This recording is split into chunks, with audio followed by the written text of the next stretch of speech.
Namo Buddhaya. Semoga Anda selalu sehat dan bahagia.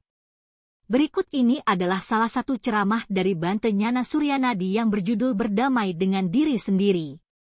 Dalam video ini, Bhante Nyana Suryanadi berbicara tentang pentingnya berdamai dengan diri sendiri. Beliau menjelaskan bahwa berdamai dengan diri sendiri adalah kunci untuk mencapai kebahagiaan dan kedamaian batin. Bhante Nyana Suryanadi juga menjelaskan beberapa hal yang dapat membantu kita untuk berdamai dengan diri sendiri. Video ini sangat bermanfaat bagi siapa saja yang ingin berdamai dengan diri sendiri. Bhante Nyana Suryanadi memberikan penjelasan yang jelas dan mudah dipahami tentang pentingnya berdamai dengan diri sendiri.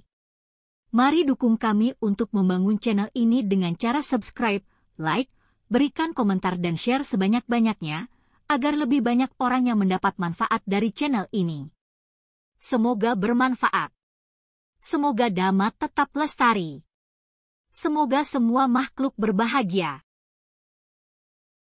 Namo Sang Hyang Buddhaya, Namo Buddhaya. Namo Buddhaya.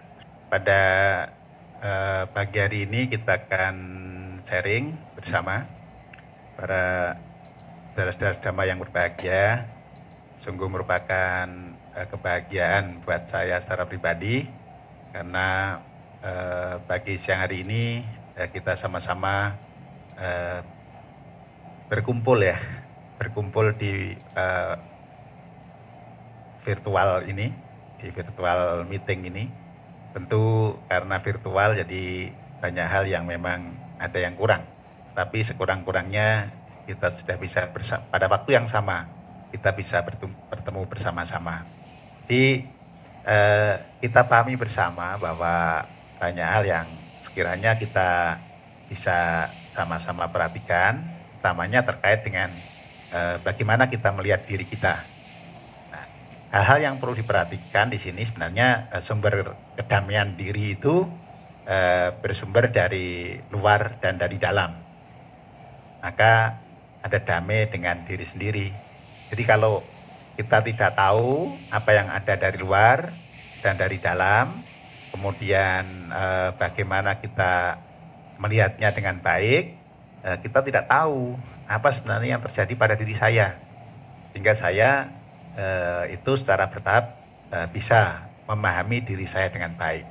Itu yang tentu menjadi bagian yang esensi, yang utama ketika kita mau berdamai dengan diri sendiri. Untuk itu, pada momen ini saya akan sharing dari sisi Dharma ya. Kalau mau kita lihat dari berbagai sisi, baik dari motivasi, baik para ahli, baik secara filsafat, di literasi digital di internet itu banyak sekali. Banyak sekali bagaimana tips-tips ketika kita mau berdamai. Tapi sebenarnya apakah hal ini yang banyak dikemukakan oleh para pakar, para ahli tentang damai dengan diri sendiri ini cukup banyak. Anda berliterasi, ketik kata kunci ini itu sudah ribuan bahkan jutaan artikel yang memberikan pemahaman. Tetapi kita kan dari mana kita harus memulainya? Maka paling utama kalau dari luar itu sifatnya lebih mudah ya, lebih mudah karena dari luar. Tapi justru yang paling sulit itu dari dalam diri kita. Dari dalam diri. Nah, ketika kita bicara dari dalam diri sendiri ini, apakah Buddha juga 2500 tahun lalu sudah menyampaikan pesan-pesan yang baik seperti ini untuk kita? Ini yang jadi pertanyaan buat kita. Kalau kekinian kita tahu banyak hal yang bisa dikembangkan, saya yakin semuanya bisa ya. Semuanya bisa. Tetapi Dhamma yang diajarkan Buddha ini menjadi penting buat kita untuk kita pahami. Nah, ada beberapa akar ya. Jadi di dalam diri kita ketidakdamaian, akar ketidakdamaian itu bersumber kalau dalam bahasa Pali. Kenapa saya gunakan bahasa Pali ya? Oh maaf teman-teman, kenapa kok bahasa Pali enggak bahasa Indonesia? Karena istilah ini bukan istilah yang bisa diterjemahkan ke dalam satu kata. Loba itu tidak sekedar serakah ya. Selama ini yang kita pahami kan serakah. Yang kita pahami serakah. Loba ini adalah sesuatu yang mengenakkan indera dan ingin dipertahankan. Jadi hal-hal yang membuat indera kita nyaman, enak dalam akar pikiran kita ini yang kita ingin pertahankan. Nah, ini akarnya, ini sumbernya. Jadi ketika kita ada sesuatu ingin terus memegang terus erat karena nyaman, ini yang disebut dengan loba, bukan serakah kaitan dengan materi ya. Jadi selama ini yang kita tahu istilah ini lebih kepada teknis, dipahami secara fisik. Dianggap keserakahan itu keserakahan materi. Padahal di sini bukan dimaksudkan seperti itu. Akar dalam pikiran ketika enak. Contoh misalnya teman-teman melihat saya, melihat teman-teman yang ada di virtual ini nyaman, itu ingin dipertahankan terus. Ingin dipertahankan. Nah, akar yang kedua, ketika ini tidak enak, ini ingin dilepaskan, ditolak. Penolakan. Jadi ketika menolak sesuatu, nyaman atau tidak nyaman dalam diri kita itu adalah dosa, bukan kebencian. Jadi kondisi nggak nyaman, kondisi nggak enak, contoh lah. Tadi pagi misalnya ada yang sarapan nasi goreng, asin. Kita katakan, masa kok asin? Nah, asin, bilang asin ini menolak. Menolak. Nggak senang sesuatu, itu menolak.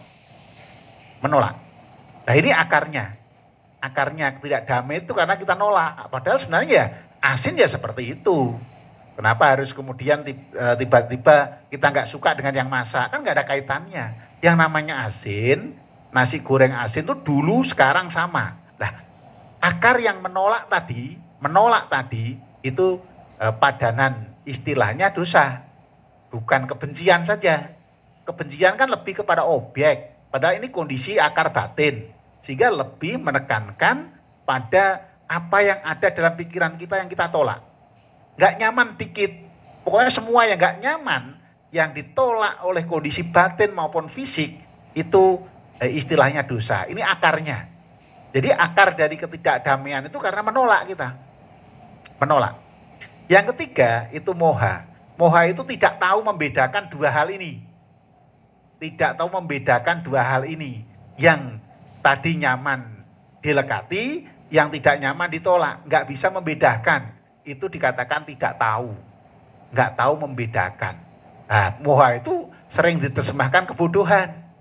Kebodohan ini kan identik dengan tidak sekolah, tidak bisa ngikuti pelajaran, itu bodoh. Padahal di sini nggak begitu. Walaupun pinternya kayak apapun, nggak bisa membedakan dua akar ini, itu namanya moha.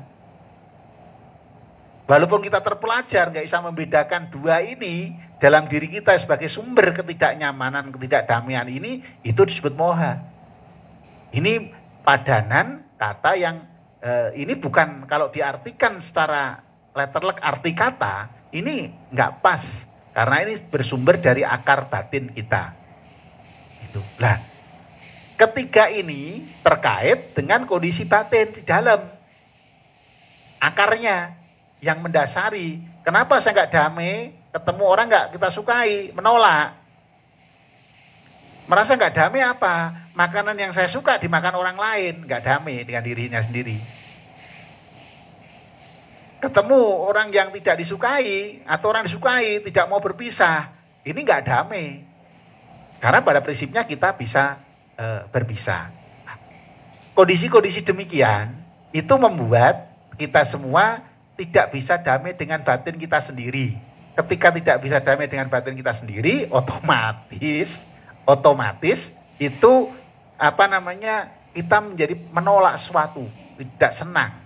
Ketidaksenangan itu akarnya juga, yaitu disebut dosa tadi. Kalau senang itu lebih bersekutu atau bersatu dengan hal yang menyenangkan, itu ingin dipegang terus. Yang tidak menyenangkan ingin ditolak. Nah ini sumber ketidakdamaian. Padahal menyenangkan, tidak menyenangkan, membahagiakan, tidak membahagiakan itu dua hal yang alami. Nah nanti berikutnya kita akan pahami sumber mendasar dari ajaran Buddha yang perlu kita pahami secara mendasar.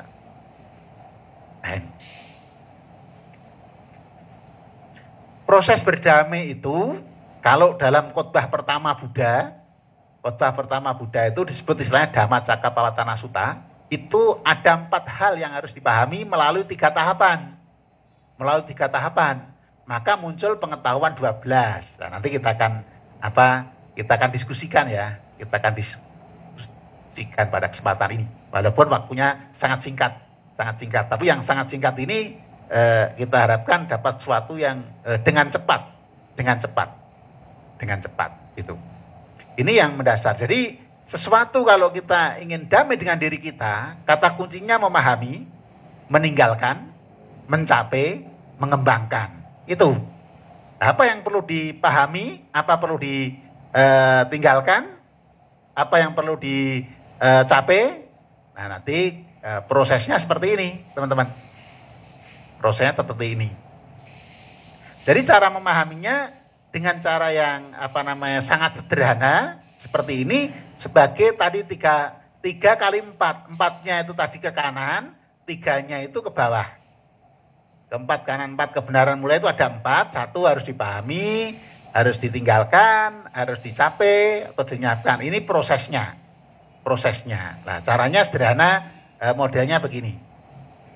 Jadi contoh tadi yang tidak mengenakan. Misalnya apa yang harus dipahami itu? Ini loh, makanan enak harus dipahami. Wong itu memang enak. Telah saya pahami. Kata kuncinya begitu. Ini loh yang tidak mengenakan harus saya pahami. Telah saya pahami. Kata kuncinya begitu. Apa yang dipahami? Dalam konteks Dhamma itu ini yang harus dipahami.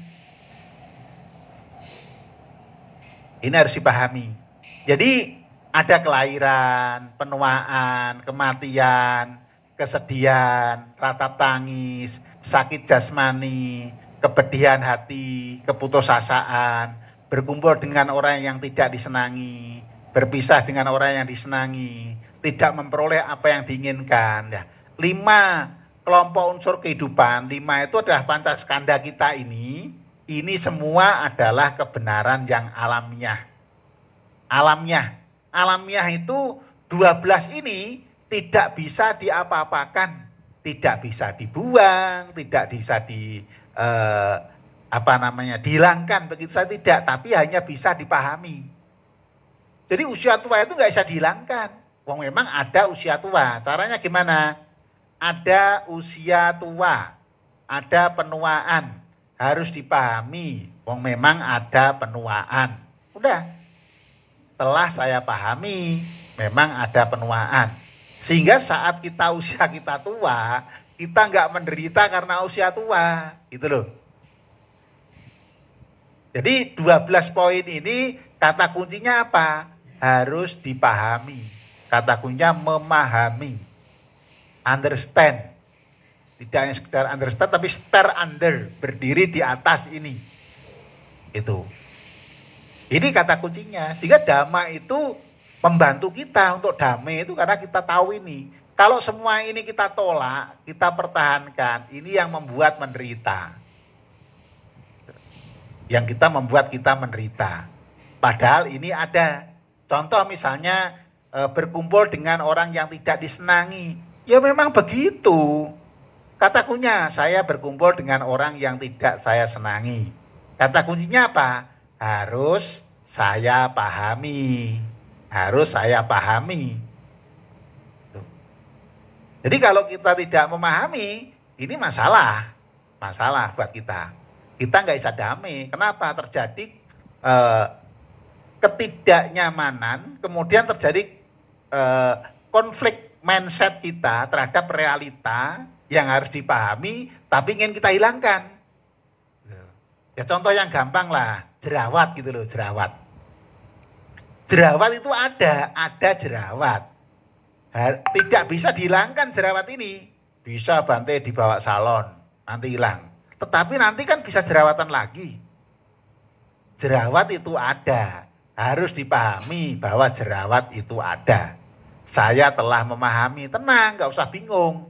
Kemana-mana harus tempelin apa, nggak penting. Karena kan memang ada jerawat kok.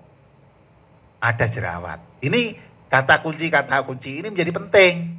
Ini yang harus dipahami dalam konteks kita memahami kebenaran mulia ini. Ini kata kuncinya. Sehingga ketika kita bisa memahami kelahiran, bisa memahami kesedihan, ada kok kesedihan kok. Kesedihan itu nggak bisa dihilangkan, ada terus. Hanya dipahami, wong sedih itu ada, kenapa saya harus berlarut? Ketika saya sedih, ya saya harus memahami saya sedih. Tapi saya tidak menderita karena sedih. Wong memang sedih itu ada, gitu loh. Pedes itu ada, jangan menolak pedes. Ketika pedas itu kita tolak, masalah. Harus dipahami, pedas itu ada. Itu kata kuncinya sederhana. Manis itu ada, jangan dipegang terus. Manis itu ada, kata kuncinya harus dipahami. Manis itu ada, itu kata kuncinya. Kalau kita memahami kata kunci yang sederhana ini, apa yang disampaikan oleh Buddha dalam Dhammacakkappavattana Sutta, itu sangat membantu kita untuk memahami dan juga untuk berdamai dengan diri sendiri. Karena diri sendiri itu kaitan dengan cara pandang. Cara pandang terhadap diri kita, itu yang menjadi penting, saudara sekalian. Nggak usah dicatat lah, nanti kalau yang mau dapat ini kan boleh di share PowerPoint-nya nanti melalui teman-teman di tim Puja Bakti. Jadi kata kunci ini mari kita pahami secara bertahap agar memudahkan kita. Ini yang harus dipahami itu ini. Jadi tadi dalam tempo singkat, tidak sampai 5 menit ya, kita udah tahu loh ajaran Buddha itu. Ini enaknya zaman digital itu. Zaman Buddha, 5 orang pertapa itu nggak tahu, yang tahu seorang saja loh. Dari 5 orang. Nah ini sekitar yang di Zoom meeting itu sekitar ada 50 tujuan lebih yang di Zoom meeting, belum di YouTube misalnya. Ini dalam tempo singkat. Nah ini yang membuat kita lebih memahami ajaran Buddha itu lebih jauh terhadap bagaimana berdamai. Berdamai tidak berurusan dengan lingkungan, tetapi bagaimana cara pandang. Nah, yang kedua, ini loh sebabnya. Sebabnya itu harus dilenyapkan atau ditinggalkan tadi kata kuncinya. Kata kunci ini, meninggalkan. Meninggalkan. Apa yang harus ditinggalkan? Ini aja yang ditinggalkan tuh ini. Yang harus ditinggalkan tuh ini loh. Ada 3 poin. Keinginan pada kenikmatan indera. Karena kebenaran yang pertama itu kan intinya kan harus dipahami kan. Kalau ingin dipertahankan, tadi ini akarnya apa? Ingin bertahankan tuh akarnya apa? Akarnya itu tadi mempengaruhi 2 akar. Yaitu loba dan dosa. Lem yang lekat dan nolak. Lem yang lekat dan nolak tidak dapat dipertahankan. Ini yang menjadi masalah. Ini yang harus ditinggalkan. Jadi kalau teman-teman misalnya masa pandemi mau jalan-jalan ke Eropa kemana, ya udahlah inderanya direm dulu, ditinggalkan dulu sebentar. Nah, ditinggalkan dulu keinginan untuk memberikan makan mata ini, jalan-jalan keluar misalnya. Karena memang masa pandemi. Harus dipahami, ada sakit tadi loh, sakit itu ada, harus dipahami karena ada penyakit kondisinya. Lah keinginan itu direm apa? Supaya indera ini tidak dipertahankan. Nah, 2 berikutnya itu terkait dengan akar yang pertama dan yang kedua. Kalau enak dipertahankan, maka muncul keinginan yang kedua ini, keinginan untuk hidup terus, nggak mau mati gitu loh. Pak hidup ini seneng ya, udahlah aku gak mau mati aku. Rasanya ingin hidup 100 tahun lagi. Gak mungkin, kematian itu ada. Kematian itu ada. Ini caranya begitu, ini yang ditinggalkan ini. Ini yang menjadi sumber penderitaan itu terletak di kedua ini. Bukan terletak di pertama tadi. Di pertama tadi kata kuncinya memahami. Yang kedua ini meninggalkan atau melenyapkan. Nah, kalau tadi yang tidak memuaskan itu, keinginan untuk memuaskan tadi, kalau ingin tidak melepaskan, itu akibat dari ketidaksukaan. Maka keinginan apa? sudahlah hidup ini kok susah kali ya, mau mati aja lah.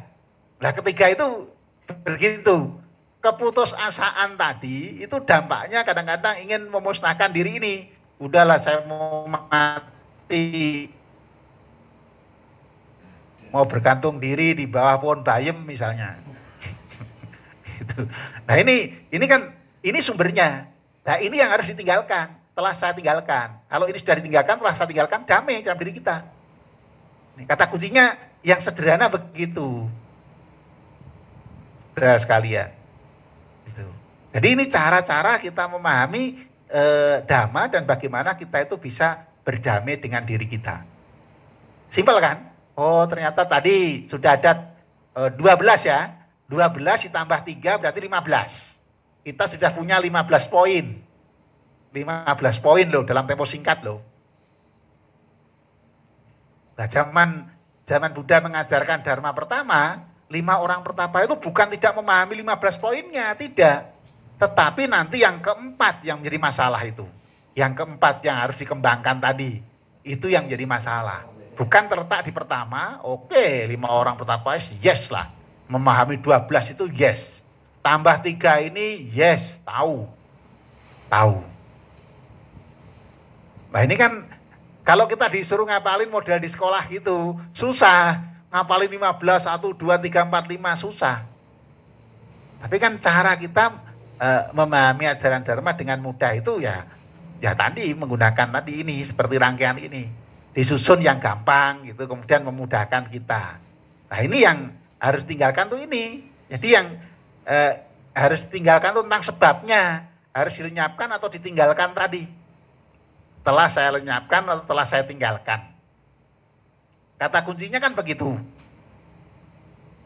Jadi urut-urutannya kan yang tengah ini aja nanti. Harus dipahami, harus dilenyapkan atau ditinggalkan, harus dicapai, dan harus dikembangkan. Yang tengah ini 4 itu. Kata kuncinya. Yang atasnya itu inilah gitu. Inilah sakit, harus dipahami. Telah saya pahami, sakit ada kok. Maka supaya nggak sakit, daya tahan tubuh saya tingkatkan, minum obat, minum vitamin, gitu caranya. Gitu. COVID itu ada, harus dipahami, nggak bisa dihilangkan COVID-nya. Tetapi bagaimana kalau kena COVID itu bisa bertahan? Daya tahan tubuh saya tingkatkan, minum vitamin, harus dipahami, saya harus minum vitamin, begitu. Lah keinginan untuk tidak ada penyakit, tidak ada COVID, itu sebab penderitaan. Wong COVID itu ada kok, harus dipahami. Lah keinginan yang menolak COVID itu harus ditinggalkan, keinginan itu gitu loh. Keinginan terhadap COVID itu harus ditinggalkan. Setelah saya tinggalkan atau setelah saya lenyapkan keinginan untuk COVID tidak ada, itu nggak bisa, wong memang ada kok. Sakit itu ada. Ini kata kuncinya begitu. Kok gampang ya Bante ya belajar. Saya baca teks Dhamma Cakanya kok susah. Iya, itu teks narasi itu malah sulit dipahami. Sulit dipahami. Nah, ini kalau di infografikan gini lebih mudah. Lebih mudah dipahami. Inilah enaknya zaman digital itu. Jadi kalau zaman digital itu kan semua rata ya. Jadi kalau muka Anda dipegang gini itu gak rata. Begitu di depan saya, muka Anda saya pegang rata. Karena layar aja kan. Karena ini layar aja, kita pegang ya, rata aja. Nah, ini ada plus minus yang bisa kita pahami. Mudah-mudahan kita ngerti. Yang ketiga, ini loh tentang lenyapnya. Kalau tadi keinginan COVID itu harus dicapai. Capai apa? Capai pemahaman ini loh. Memahami COVID itu ada. Kalau sudah mencapai, nggak menderita.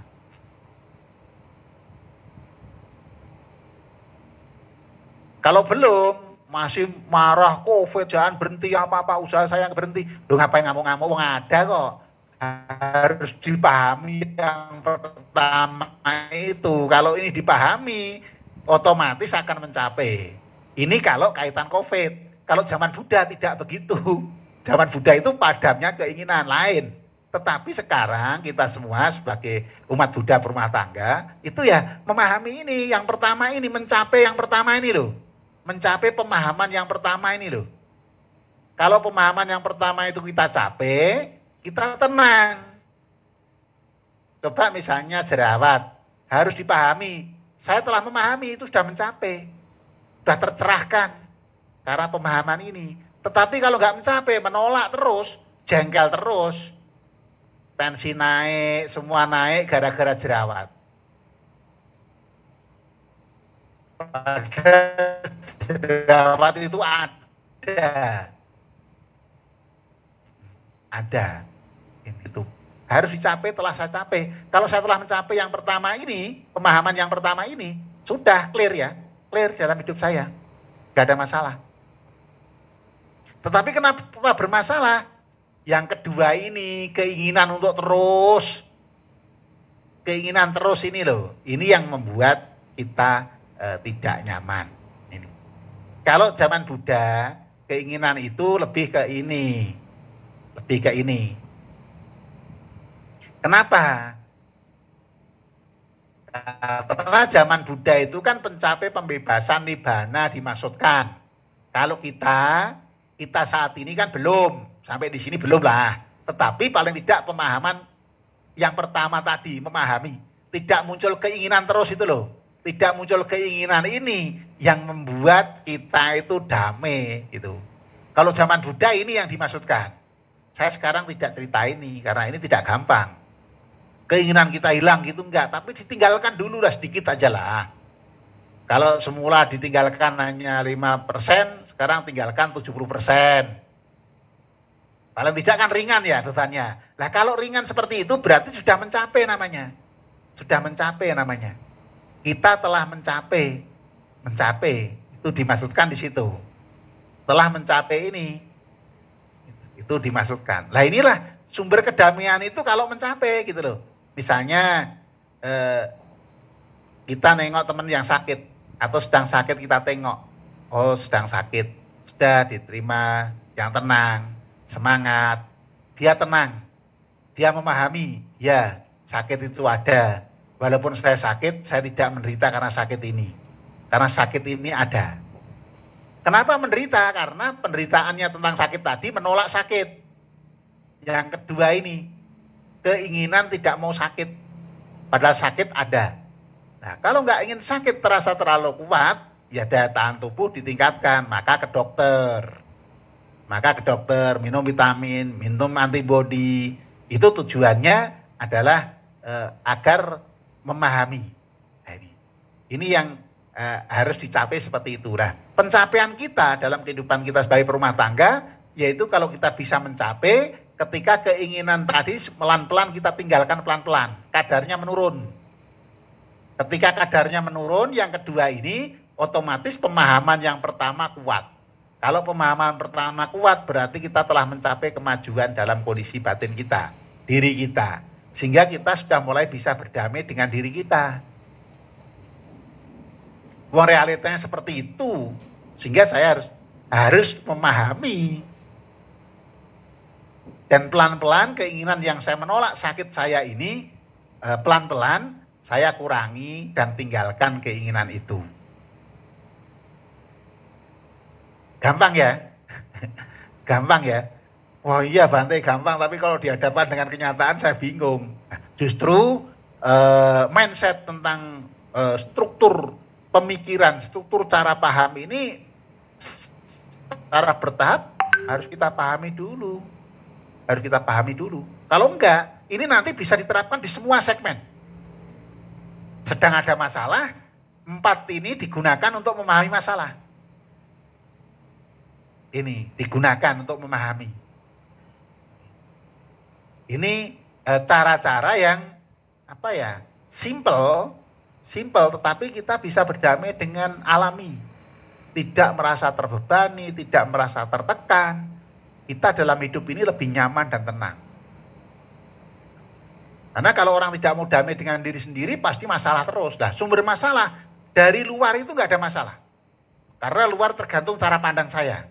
Kalau cara pandang saya terhadap apa yang terjadi di luar itu dengan baik, secara metodologis seperti yang diajarkan Buddha seperti ini semua akan bisa dipahami dan bisa kita lebih maju dan berkembang. Ini yang mendasar. Gitu. Selanjutnya yang keempat, ini loh jalannya, jalan menuju lenyapnya duka itu harus dikembangkan.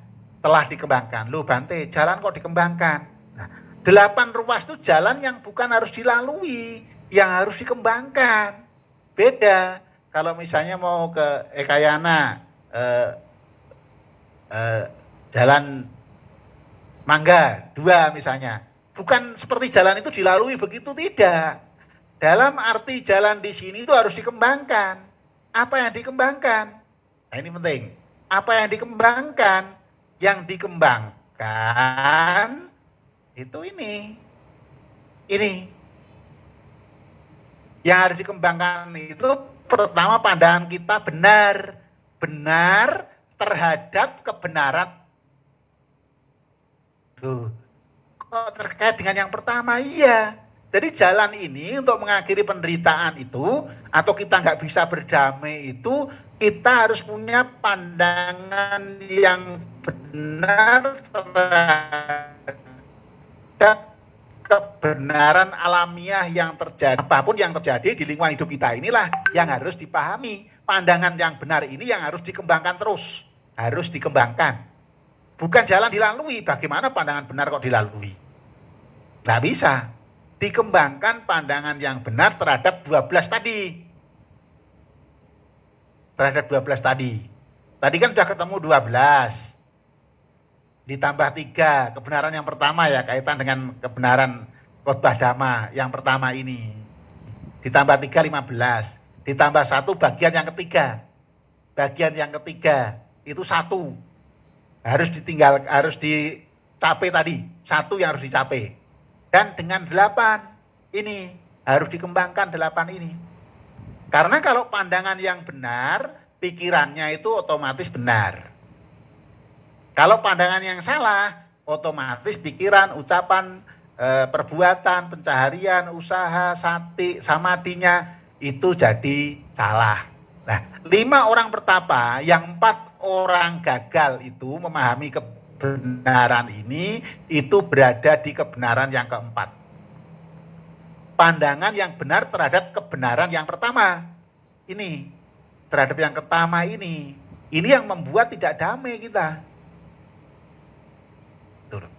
Jadi kalau pikiran kita negatif, itu pandangan kita nggak benar terhadap kebenaran tentang pikiran terhadap apa yang dihadapi dengan orang lain. Melihat orang lain misalnya melakukan sesuatu yang keliru, kita emosi, ngapain? Memang ada orang itu melakukan kekeliruan. Kenapa? Karena tidak memahami. Nah, kata kunci ini, saudara sekalian, kita jadikan tool sebagai cara untuk bagaimana kita damai dengan diri kita. Ini khotbah pertama Buddha ini sangat penting ya. Dalam berbagai segmen itu digunakan untuk mendiagnosa. Ada sesuatu identifikasi. Yang kebenaran pertama itu ada. Yang kedua sebabnya. Yang ketiga adalah bisa teratasinya. Yang keempat ada jalan menuju mengatasinya. Jadi tetap rangkaian ini sudah cukup membantu kita untuk memahami ajaran Buddha, untuk berdamai dengan diri kita sendiri, karena kita tahu. Kalau tidak, kita akan mengalami kesulitan. Karena pikiran, perkataan, perbuatan, pencaharian, sampai usaha, kemudian perhatian untuk sati betul, dan konsentrasi itu penting dilandasi oleh pandangan yang benar dulu. Ini jalannya untuk mencapai kedamaian dalam diri dengan baik. Jadi sistem ini yang diajarkan oleh Buddha ini salah satu sistem rangkaian ini yang memudahkan kita untuk memahami ajaran Buddha dengan baik dan benar.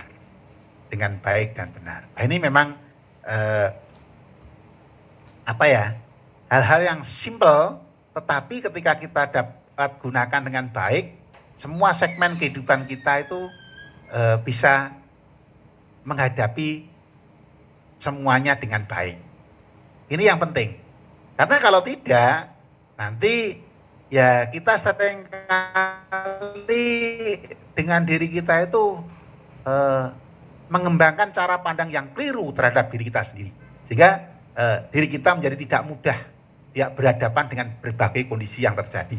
Padahal realitanya kita pasti akan terus berhubungan dengan hal-hal yang ada pada diri kita. Itu yang tentu menjadi penting. Nah, maka kata kuncinya harus dikembangkan di sini. Telah saya kembangkan. Kalau cara pandang yang benar terhadap kehidupan ini saya kembangkan, itu membuat saya nyaman. Gitu.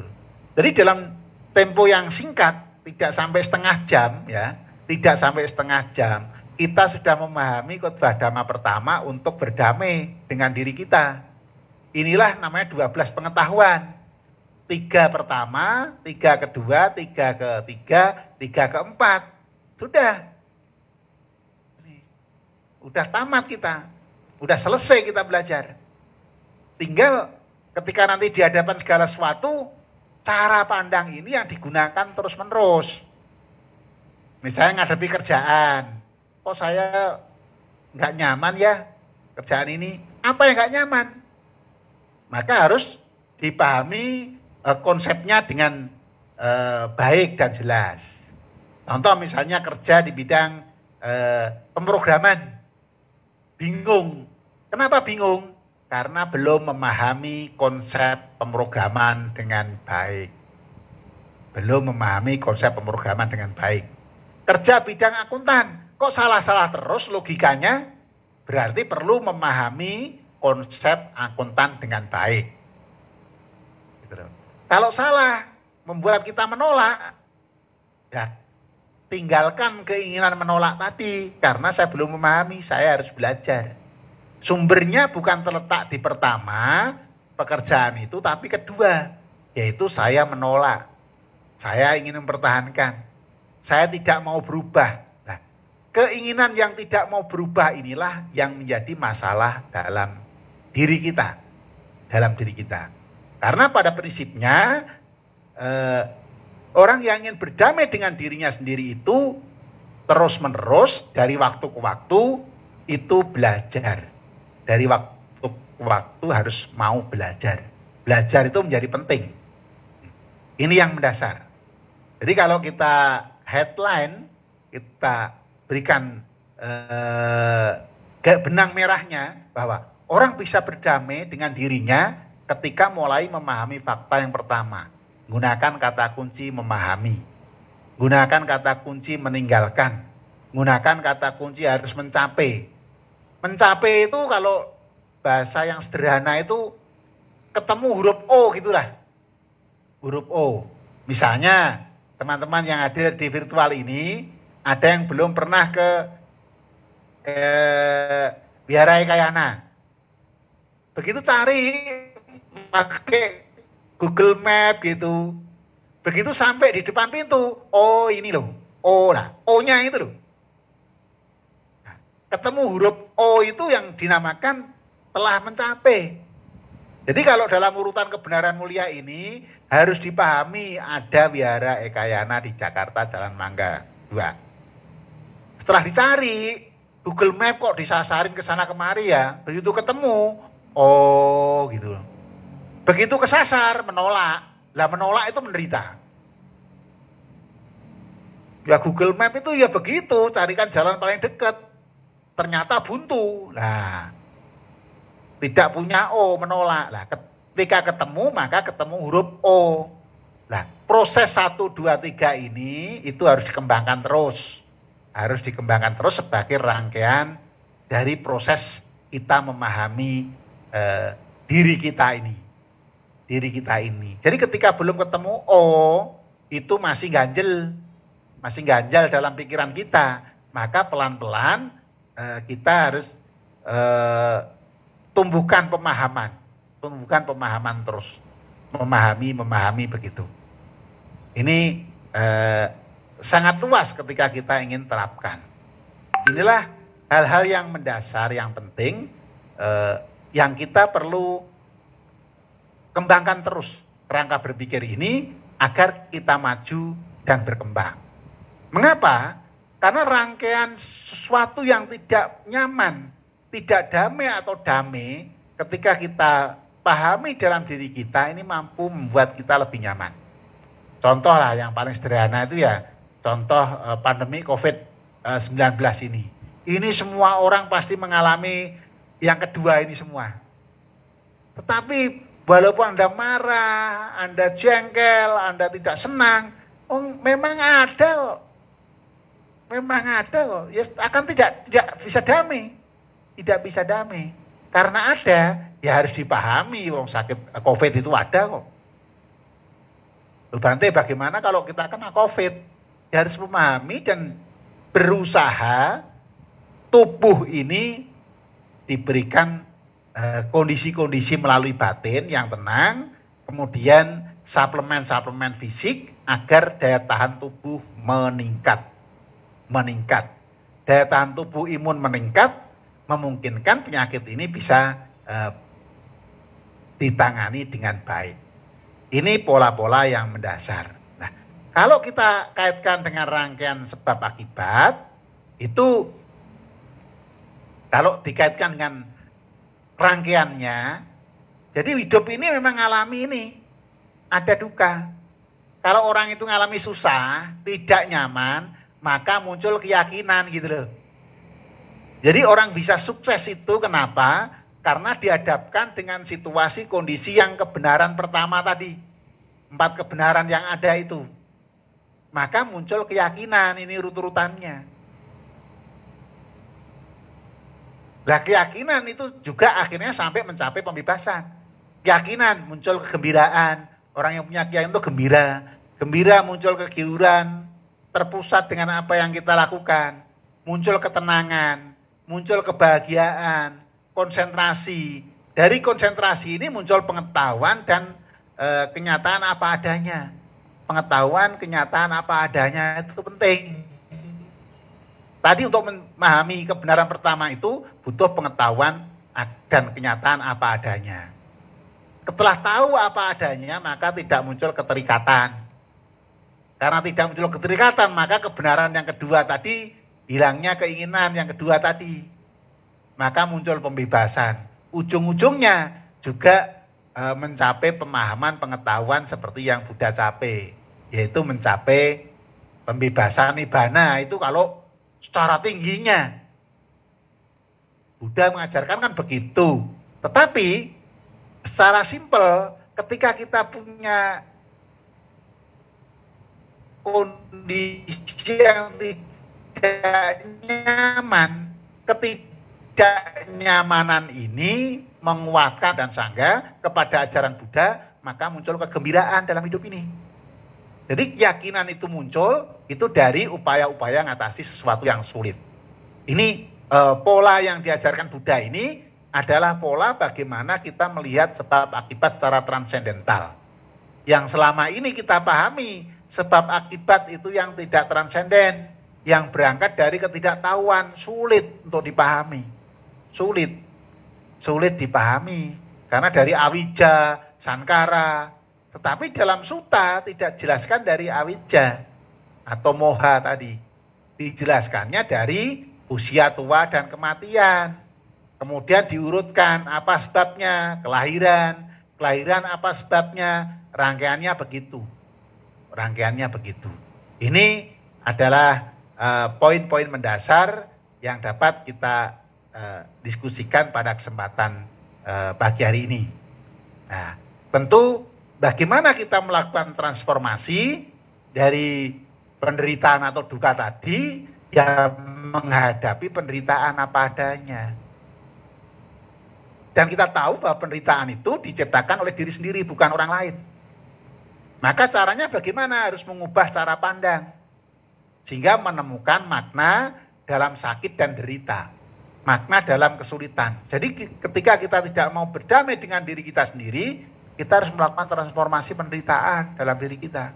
Mulai dari menghadapi, kemudian semua itu yang nyiptakan bukan dari sumber lain, dari pikiran kita sendiri. Kemudian cara pandang pikiran saya rubah, karena memang semua berubah, dan menemukan makna dari apa yang kita hadapi. Ini hal-hal yang yang mendasar ketika kita ingin utamanya mau berdamai dengan diri kita. Kalau tidak, ya kita tidak pernah damai dengan diri kita, akhirnya menjadi sumber penderitaan di dalam diri kita sendiri. Ini barangkali poin-poin yang mendasar yang saya sampaikan pada pagi hari ini. Kita bisa sharing, kita bisa diskusi, supaya ada interaksi ya. Kalau saya ngomong aja, teman-teman yang belum sarapan kan ngantuk-ngantuk aja. Nanti sambil ngantuk-ngantuk, sambil minum-minum, nah nanti kan kita akan lebih terbuka. Demikian yang saya sampaikan. Terima kasih atas perhatiannya. Kita lanjutkan dalam diskusi ini. Semoga apa yang kita diskusikan pada pagi hari ini memberikan manfaat untuk pemahaman. Dan yang ingin memahami lebih lanjut, mari kita diskusi lanjut agar kita bisa menemukan dan juga bisa merasa damai dengan diri kita dengan baik, tidak merasa berseberangan dengan cara pandang diri kita. Nah, tentu harapan kita dengan kita memahami konsep-konsep mendasar ajaran Buddha ini membantu kita melakukan transformasi terhadap kesulitan-kesulitan yang membuat ketidakdamaian dalam diri kita. Terima kasih. Namo Sayang Daya, Namo Buddhaya. Demikian ceramah Dhamma dari Bante Suryanadi, semoga bermanfaat. Mari dukung kami untuk membangun channel ini dengan cara subscribe, like, berikan komentar dan share sebanyak-banyaknya, agar lebih banyak orang yang mendapat manfaat dari channel ini. Namo Buddhaya.